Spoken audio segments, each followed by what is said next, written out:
Hey everyone, and welcome back to Hidden Treasures. I'm really sorry, there was a technical error, some sort of glitch. Maybe dinosaurs chewed through our wires or something. But the main thing is that we're back, and in case you're just joining us on this version of the stream, we are with Keiran, paleontologist and fossil preparator down in the museum's conservation lab. And Keiran was about to just demo some fossil preparation techniques, which is super exciting. Yeah. Do you want everything on? Yes, we've got some P2, and yeah, let's turn it on and check this out. So I was just going to demonstrate the use of the air scribe, the sort of pneumatic pen. Yes. Just by holding it carefully in my glove to protect me from the vibration. Very good. And working away some of the rock from around these dinosaur bones to reveal them a bit more. Excellent.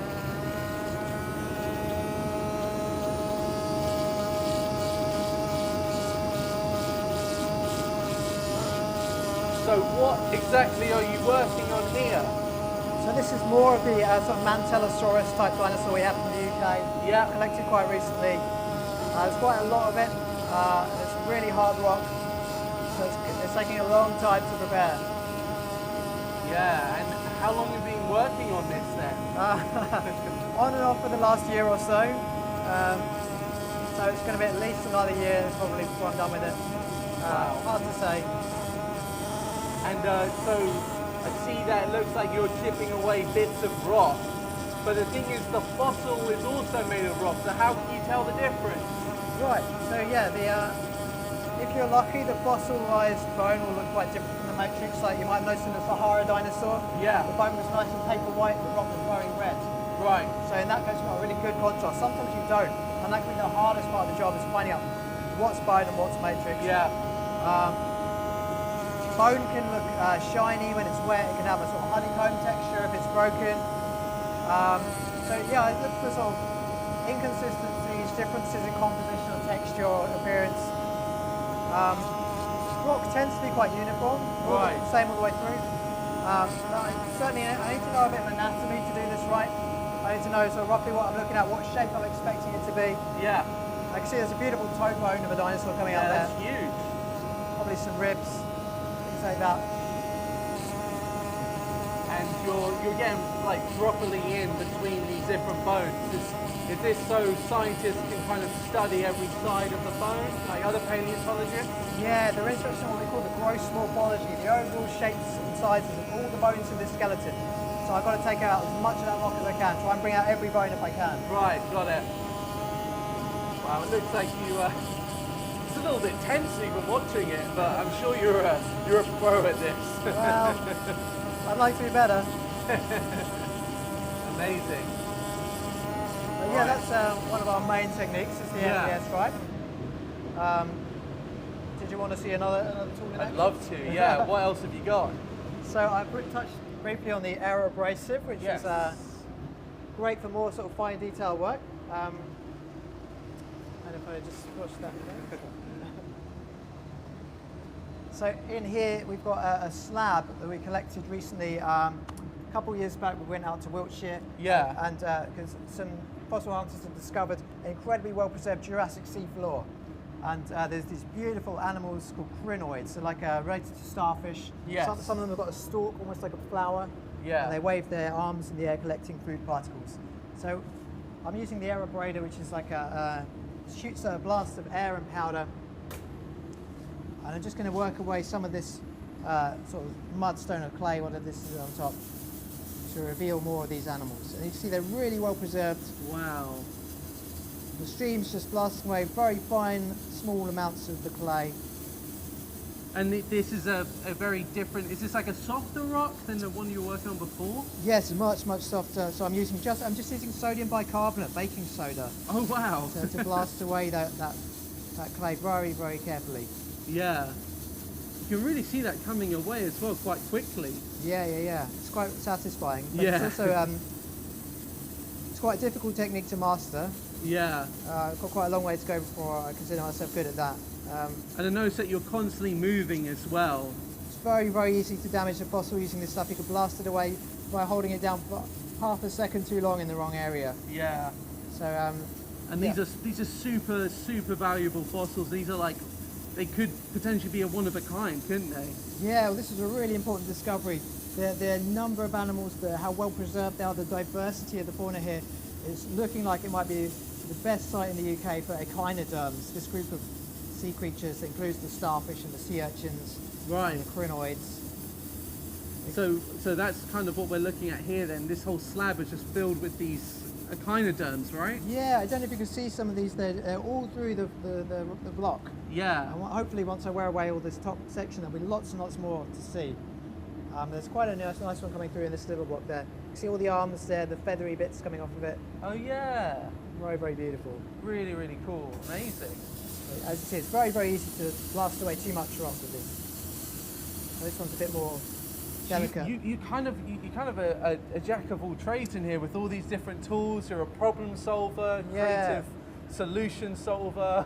You need to know a bit of anatomy, you need to know chemistry, because I work with acids as well. Yeah. If you're lucky, the rock might be of the right composition, you can actually dissolve it Right. with acid to reveal the fossils. But yeah, I need to know a variety of things, a bit of mechanical engineering, a bit of all sorts. Right. So yeah, jack of all trades is a good description. Great. Okay, let's have a look at something else, I think. Sure. There's actually something right behind where we're standing, which is huge, right here. Yeah. And what are we looking at here? So, as I said, a lot of my work is for researchers, so Yes. people who want to study a specific part of the specimen, they want to reveal the fossil so they can study it. Yeah. But also occasionally I work on specimens that are going to go on display. So these big ammonites going to go out into the museum gardens as part of a display. But the thing about ammonites is you really want to see that nice coiled shape with those beautiful ribs and patterns on the shell. And as you can see, at the moment there's blocks of rock just covering this thing. So I'm going to do some very old school prep hammer and chisel work to work away some of this rock, just like this, and just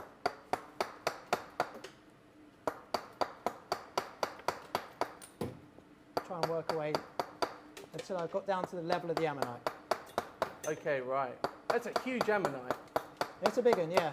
150 kilograms at the moment, this block, but let's see if we can't make it lose some weight.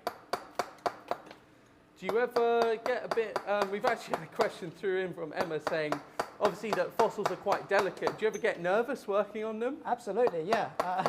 I mean, you're currently smashing away rock right exactly. now. My job is to break bits off of the specimens. It's extremely nerve-wracking. The preparator is probably the most likely person to damage the specimen. Okay. My tools, they might vibrate, they might be caustic chemicals. Yeah. They might put huge forces through the specimens. Absolutely, yeah, I'm very worried about that. It's something you've got to be a bit philosophical about.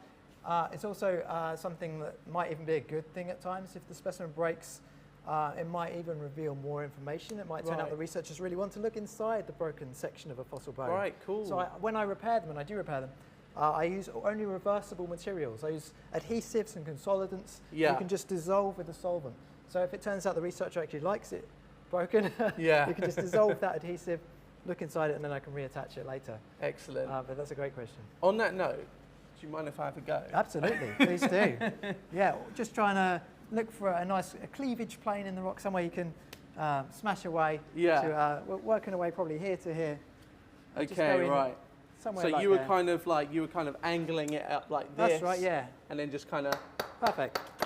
and you see those pieces kind of coming away there as well. Yeah, it's quite satisfying rock to break. It is, yeah, that's for sure. Wow. And then you've got these huge kind of suction machines, don't you? Yeah, a lot of this makes a lot of dust, and so if I was working on this for any length of time, I'd have this extractor on to take up that sort of chalky dust that's coming off. Great. Well, thank you so much for letting me have a go there. That was a once-in-a-lifetime experience. Thank you. We are kind of coming to the end of the show, unfortunately. I do want to say thank you to everyone who followed us over onto this separate stream to kind of follow along with all the fossil prep. But before we kind of disband, I wanted to just get to the mystery specimen, which we had a look at the start of the show. So just as a reminder, it was this one right here. Can you reveal the identity of what we have here? Yes, there was several very good guesses, including, I think, a correct one. This is part of the head shield, the frill of a triceratops. Oh, wow. So if you think of triceratops with that lovely big sort of frill Yeah. flared out behind the back of its skull, that's part of the frill. one of the side sections that make up the frill. The real skull is on display in the Dinosaur gallery. So you'll see the real skull up on, if you go to the Dinosaur gallery, you can see the main skull is up there. Yeah. But the frill has been taken off and they put on a cast of the frill, because it's very, very heavy, but also very delicate, very fragile. Yeah. So they put on a fake frill on the specimen Oh, wow. to fill it out. And this is part of the real one. And you can see actually on this one, if I can get it out, what we've got there is what we call the squamosal, the side part of the frill. Right, okay. And so that's what we're looking at right here then. Yeah. Amazing. That's fantastic. Well done for everyone who correctly guessed that, because we had lots of people talking about ceratopsians as well, which includes Triceratops. It does, yeah. So yeah, lots of very, very accurate guesses. So just before we wrap up, we've had some amazing questions in from those people who are still watching along. Real quickly, Lily's asked, what's your favourite specimen in the lab? Oh, favourite specimen in the lab? That's really tricky.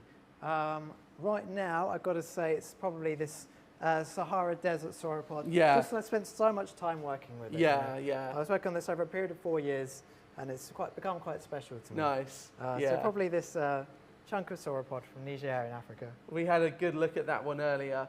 And then just another question, how long would it take, obviously I'm a very good worker, but how long would it take for me to get the ammonite out of that rock? Oh, see, that's tough, because as I get closer to the ammonite itself, I'll become increasingly more careful, go increasingly slowly. So it could take a few months to work on that. And just real quickly, Michael has asked, how heavy is that? At the moment, it's 150 kilograms. Wow. Hopefully it'll be less when I take down that block, but we've got a sort of overhead winch and pulley thing to hoist it up and around if we need to move it. I love that we're just surrounded by all this kit. This is truly unlike any of the other areas we've looked around here at the museum. It's on a pneumatic table as well, so that can be raised and lowered. Amazing. That's so cool. One final question. Someone has asked, how can they get into becoming a fossil preparator? That's an excellent question. It is quite a difficult thing to get into. It's quite a niche role. Yeah. So I would say study paleontology if you can. I've only got an undergraduate degree, though you don't need higher qualifications really. It's not an academic researcher position. So I've got an undergraduate degree in paleontology. That's all the basis I need really. But other than that, I'd say volunteering is really the way to get in. Yeah. So if you know of a local museum or a place that has fossils and needs them prepared, find out if they've got a volunteer program. Find out if you can get some experience in the lab, because it's such a hands-on practical job. You can only learn it by doing it. Yeah.